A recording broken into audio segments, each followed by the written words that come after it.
My name is Lenore Harris. I am an instructor at West Valley College, and I am also a novelist. I have done quite a bit of research to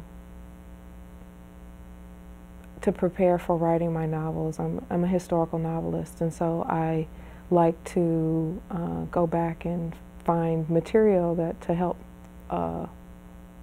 lend a certain level of realism to my work. For my first novel, which is about free black men in the antebellum period, I've done research on slavery, slave families, also on free blacks and free black families. I did research on the history of New Orleans and the history of Washington, D.C., because those are areas where my characters, where the story was set, and on the city of Virginia, and by extension I had to do some research on the Civil War, particularly on life in Washington, D.C. during the period of the Civil War.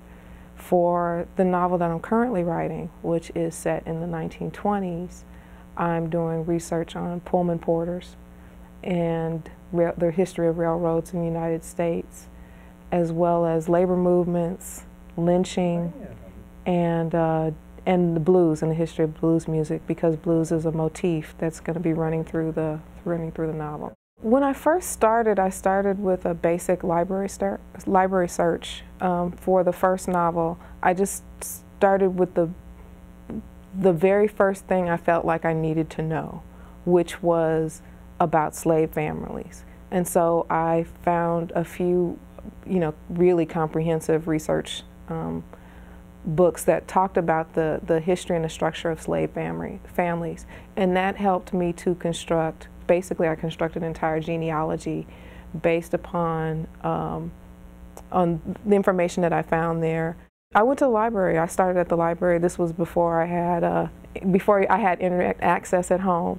And so I went into the stacks at my local public library and also at the library at UC Berkeley. And I spent a lot of time just coming up with a really long bibliography. And then once I got into the stacks and I looked at the books, and I was really searching for books that I felt was accessible for me.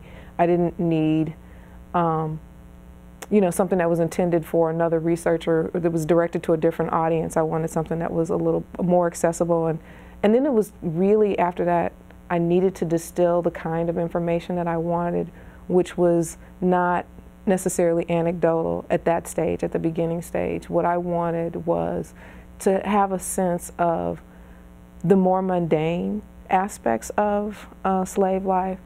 Where did their names come from? How did people move? How did they get married? How did they sustain families? What the family structure looked like. Things were common to all. So that I could find some common ground, and that helped me to construct a genealogy. My novels tend to be multi-generational, so I wanted to basically be able to see my main character's entire life constructed and going all the way back to his great-grandmother. And so I had an extensive genealogy that included aunts and uncles, people who don't even appear in the book.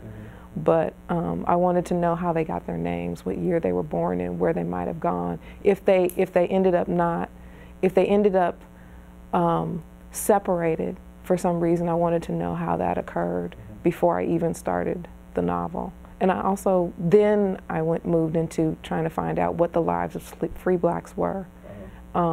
And I did the same thing. I went back to the library, went through the stacks. I went through the card catalogs and found lists of books, and then kind of weeded my way through those particular titles to find the information I needed. Literally, I took books off the shelves, and I would really leaf through them. I would go through the indexes, and I would go through the table of contents, and I would look for what kind of information did these books contain. And I looked again because I wasn't trying to create necessarily an extraordinary life. I wanted this life to be kind of exemplifying the life of a man who wasn't necessarily famous, wasn't going to be. I wasn't trying to recreate Frederick Douglass. I was just trying to create this man who was living this rather ordinary life under these extraordinary circumstances. And so I was looking for things that I think at that time was anthropological, is the word I would say, that would kind of extrapolate these generalizations about their lives, what kind of jobs he might have had, where he might have lived, who he might have married, which churches he went to, those kinds of things, so that I could construct a character. I looked at where they lived, so I would look under occupations. That was one of the things that I looked at because I was specifically trying to figure out what their occupations were. I looked at religion, I looked at politics, and I looked at law. And law covered a lot of some of the other things because I wanted to know how the law affected their lives, their everyday lives. So one of the things that ended up coming out of that was finding out that in places like the District of Columbia and New Orleans, that free blacks had curfews, and that they had to be at home by 10 p.m. or else they could be subject to arrest. And that to me was like a mundane fact of this person's life that kind of needed to be included into the narrative.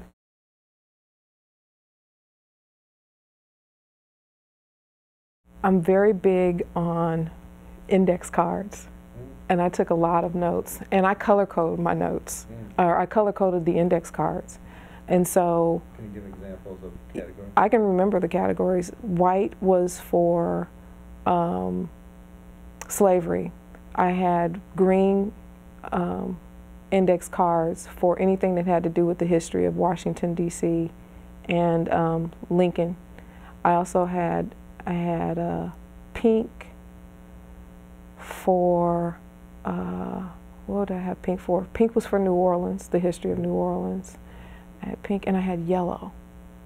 And yellow might have been for things that had to do with religion, because I was also interested in looking back at the ancestor of this man who came directly from Africa and what her religious background was like. So I had them all color-coded, which was cool because every time I needed to go reference something, I was able to kind of I could just pick up the cards. I knew exactly what I was looking at. It cuts down on the confusion for me. I always put, because I found this out the hard way. That's the other thing. Doing the first novel, I learned a lot of things from mistakes that I made.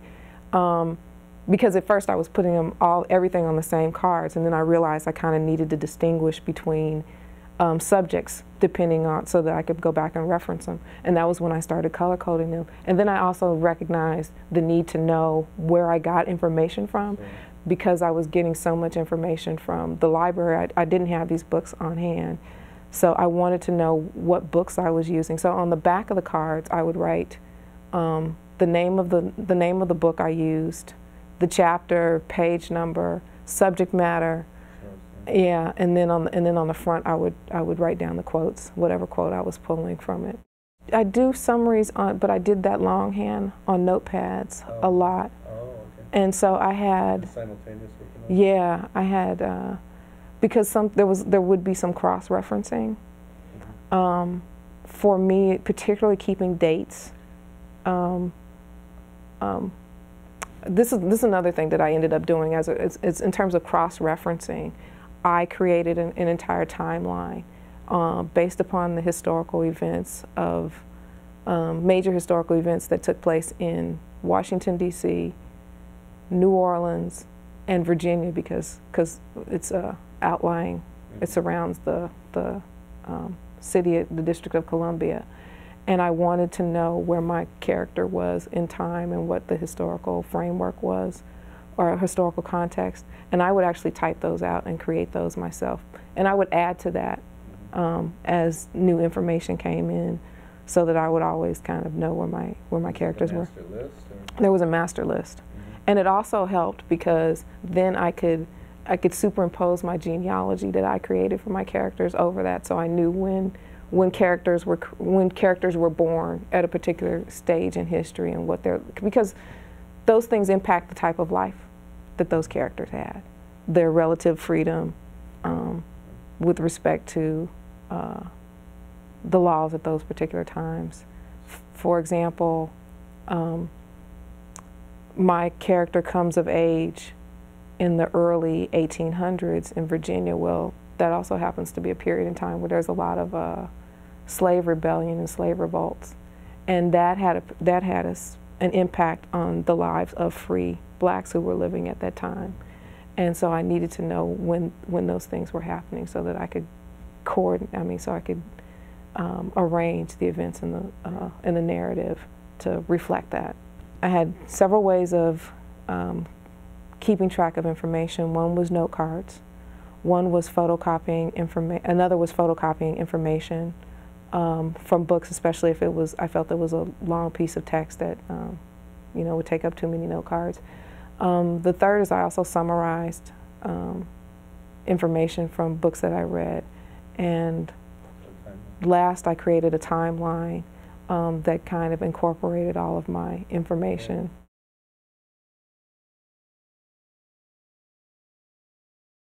I use the internet more, but I actually kind of prefer books because I feel they're more comprehensive.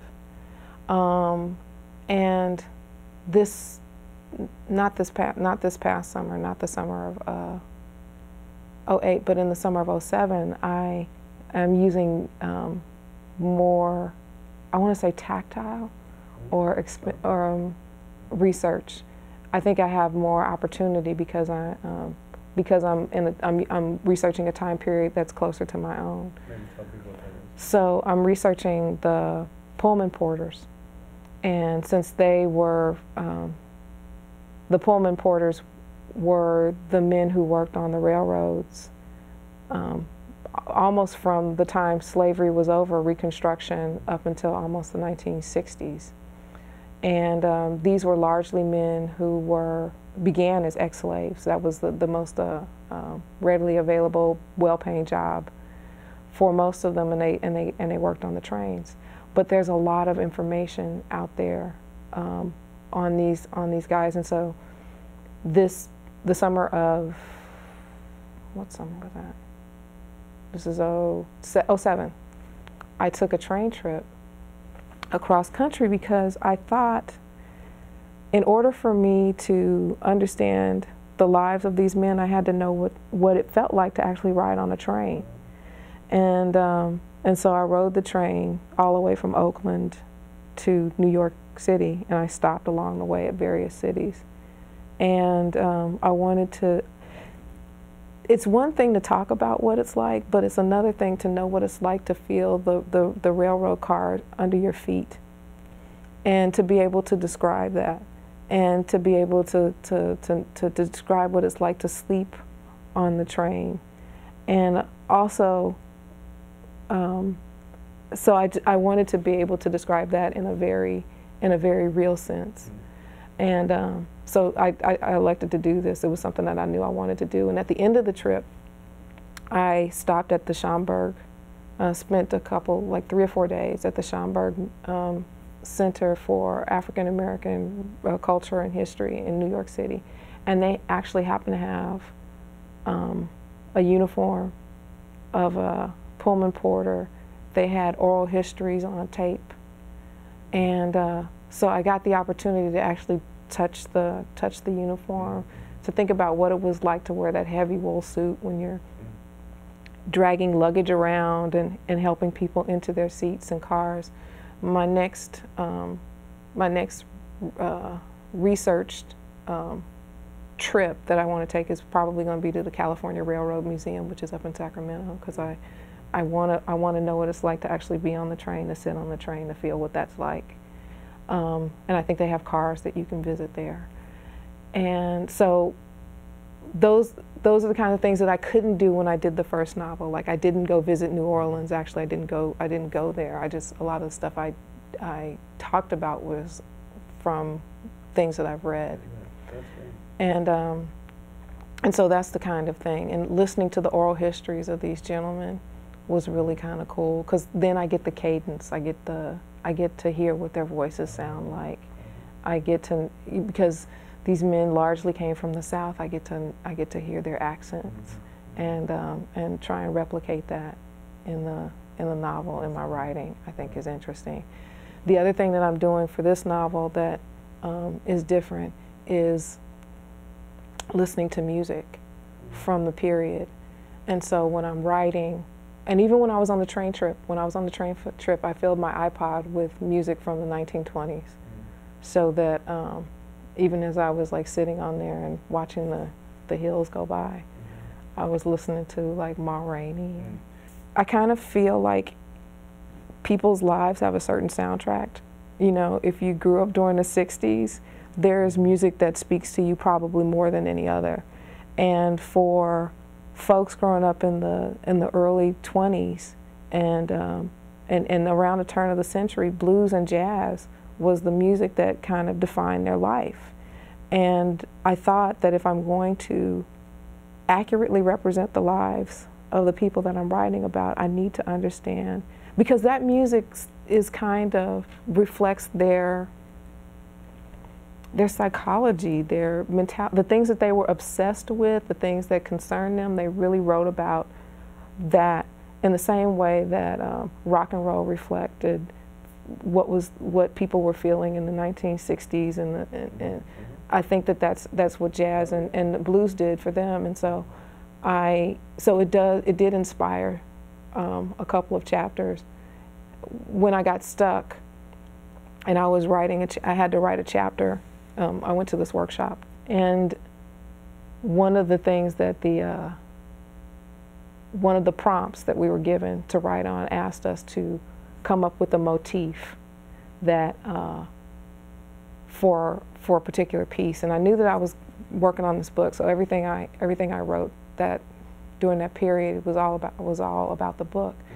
And I couldn't figure out what motif I could think of. All I knew is that these guys were on a railroad. And so I sat and I went through my iPod and I singled out every single song that had like train or had anything to do with a train in the title.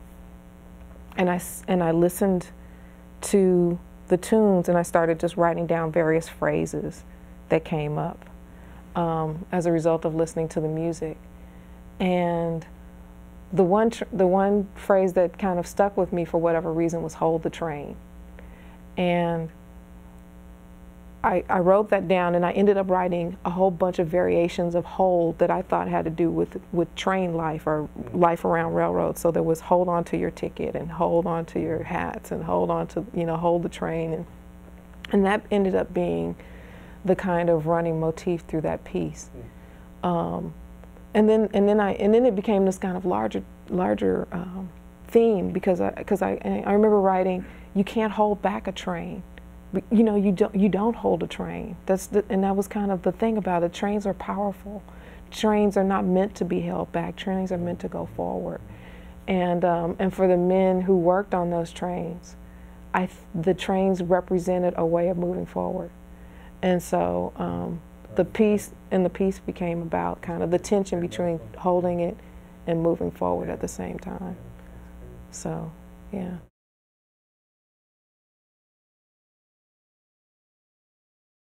I love the research because I find out all of this weird stuff and trivial information. When I got the idea for the first novel, which was about a free black man, it was actually by accident. I was waiting in I was still a student at Berkeley, and I was waiting in the African American Studies library. And as a habit, for those of us who are like book geeks, we just pick up books off of other people's shelves and start leafing through them. And I remember leafing through this book called The Black Book and seeing this kind of real small paragraph about, these free black men living in Washington, D.C. being compensated for their slaves. And that had stayed with me until I enrolled in my master's program. I always knew that I wanted to write a book about a man who was living in Washington, D.C. and had to emancipate his own slaves and what that would be like.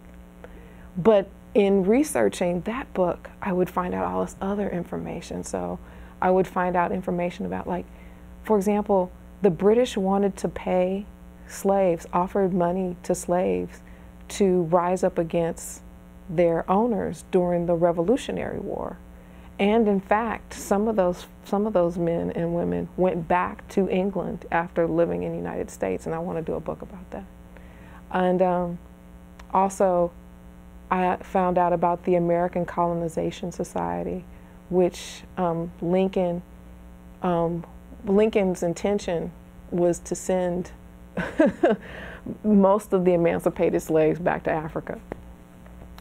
Because in truth, I don't think he thought that black people and white people could live here compatibly after the war was over.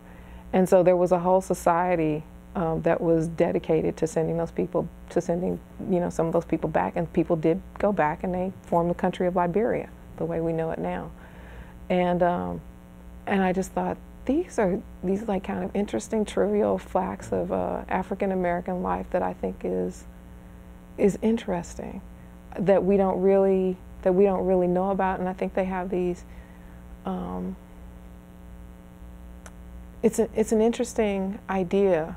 I think that's kind of inherent in some of them. For me, the idea of, can you really go back, and what happened to those people when they went back to Africa after being several generations in the United States? They're no longer really African anymore. The stuff that's in the footnotes always strikes me as really fascinating, and so I like reading that, and it also adds these interesting dimensions to my writing. So, and they come out in these ways that I never expect them to. For example, I was writing the scene I think I was telling you about earlier, when my character is out after curfew. Well, because I was keeping my timeline of things that was happening in Washington, D.C., it also happens to be the time that they're building the Washington Monument. And a friend of mine sent me this newspaper article, random newspaper article that said, did you know, basically it talked about the slave labor that was used to build the Washington Monument, because there weren't enough white men who were skilled as masonries, as bricklayers, as to actually do the work. And so it just so happened, and I also had a map. That was the other thing I do. I get maps of the city, so I know exactly where they're walking, where they live. And when he's walking past this monument, I just had him kind of like being spotted and talking to these slaves that are watching him walk in the middle of the night, and because they're camped out there waiting for the next day's work. And stuff just shows up. It's a lot of trial and error.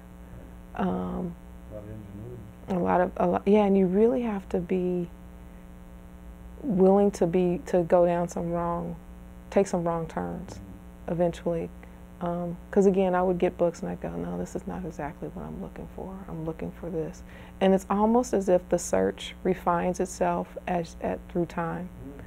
Because I'm writing fiction, it is an understanding that I'm figuring out things as I go.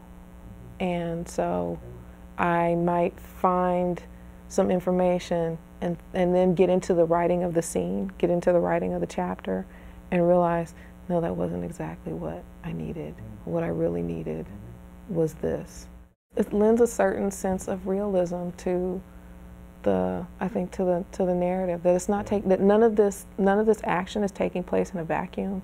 It's taking place in a particular historical context. And you got to tell people what you want, because again, my friends now, now that they know, if they hear something or see something, they call me up and they say, hey, you know what, I was just in the library and I saw this book on, sleeping car porters, or I was, one friend of mine said, I was just at this, my friend was just telling me she was at this meeting and there's going to be a whole,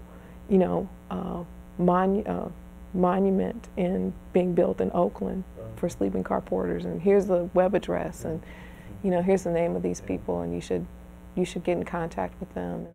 Sometimes I want the weirdest, strangest, mundane stuff. Like I want to know what the stove looks like. I just want to know what did they cook on, and what did they eat, And there's like no recipe book for, you know, there's a recipe book for what the soldiers ate when they were in the field. But people just living at home, what is that? What did women's underwear look like? You know, that kind of, yeah, you know, and because they barely even talked about what underwear was, you know what I mean? Like, you don't have that kind of conversation like publicly. It wasn't considered polite, right? And so those little mundane things, I think sometimes are more difficult to find. And but what happened was, ironically, one of my students was a Civil War reenactor. And so she had a book on how, because they make their own clothes, some of those folks, for those things. And so she gave me a book on underwear. And that's how I got information on like bodices and things like that and what that looked like.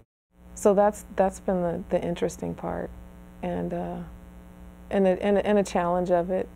And the other challenge is I don't know quite what I need until I need it. Because I did a lot of research on on historical and demographic, getting demographic and historical stuff, and then information, and then suddenly I realized, you know what, I need to know just what if she made Sunday dinner, what would she make? Would they have bananas? Because that might not have come to the United States by this time. And you know, they had Thanksgiving. What would it look like? What did they eat? And all of those things. Like, how often did they take a bath? Because our what we think, like what I get from like watching popular culture, may not actually be accurate. The truth of the matter is, I never was in the library when I was a college student. I went there usually as a shortcut to another building. But I find that I really like it and enjoy it now. I find it really fascinating, and I have to actually resist the urge to buy too many books. And everything, for me as a creative writer, everything has the potential to go into your work, and so you shouldn't discount it. You should never feel as if you've wasted your time when you've sat down and read through a book, and maybe it won't work in whatever you're doing at that particular moment in that particular chapter, but it registers. It goes into your subconscious mind, and it'll find its way out sometime. So it's always worthwhile, no matter what you do.